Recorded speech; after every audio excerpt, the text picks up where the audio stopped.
Halo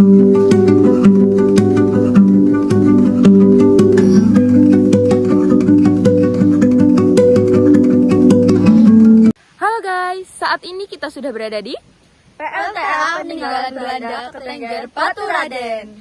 Ikuti keseruan kami terus ya. Bye-bye. Hari ini kami akan mengajak kalian melihat sisi lain dari Kali Pagu. Bukan cuma indah, tapi bersejarah.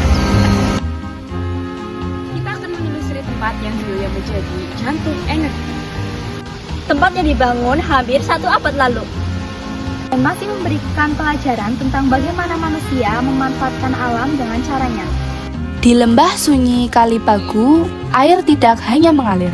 Di sini air menyimpan cerita. Cerita tentang masa ketika sebuah desa kecil di lereng Gunung Slamet ikut menyinari daerah Banyumas. Cerita tentang bendung tua, pipa besi, dan mesin yang berputar tanpa lelah. Tepat di tengah hutan, jauh sebelum listrik modern hadir. Perjalanan menuju Kali Pagu dimulai dari jalur sempit yang lembab. Di kiri kanan, pepohonan besar seolah jadi gerbang menuju masa lalu. Jalur ini bukan jalur rekreasi biasa. Setiap langkah terasa seperti membuka halaman lama yang terselip di buku sejarah. Bukan wisata modern, tidak ada lampu-lampu hias, semuanya dibiarkan seperti apa adanya. Justru itu yang bikin tempat ini terasa jujur. Ini dia, bendungan tua yang jadi awal dari sistem pembangkit listrik Kali Pagu. Dibangun pada era kolonial sekitar tahun 1920 sampai 1930-an. Bendungan ini berfungsi menampung air sebelum dialirkan ke pipa besar. Belanda memilih Kali Pagu bukan tanpa alasan. Airnya stabil sepanjang tahun, debitnya kuat, dan posisinya berada di ketinggian tepat untuk menggerakkan turbin. Dari sinilah energi berasal. Air yang terkumpul diarahkan ke saluran kecil lalu masuk ke pipa besi raksasa yang turun menuruni bukit. Bendung ini kecil, tapi fungsinya besar. Tanpa bendungan, tidak akan ada tekanan air yang cukup untuk menggerakkan turbin. Pipa ini memanjang dari bendungan sampai ke PLTA Ketengger, panjangnya ratusan meter dan kemiringannya curam. Air dari atas akan mengalir turun dengan kecepatan tinggi.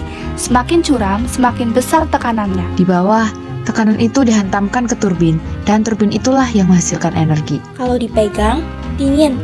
Padahal hari lagi panas. Besinya tebal banget. Meski karat terlihat di beberapa bagian, struktur dasarnya masih utuh. Ini bukti bahwa rancangan teknik masa kolonial benar-benar kuat. Warga sekitar pernah cerita kalau PLTA ini beberapa kali diperbaiki ringan, terutama di bagian pipa. Itu menunjukkan sistem ini bukan sekedar peninggalan, tapi pernah bekerja lama. Inilah titik akhirnya PLTA Ketengger. Didirikan tahun 1932.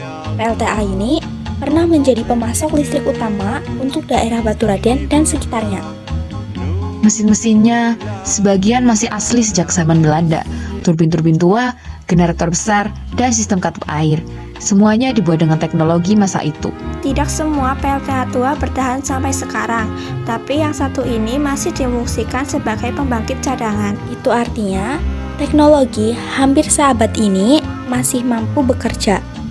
Itu dia tadi keseruan vlog kita selama di PLTA Ketengger Baturaden. Terima kasih telah mengikuti keseruan kita. Bye-bye!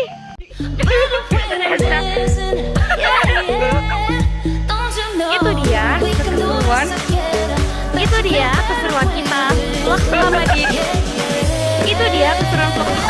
di PLTA Ketengger Baturaden.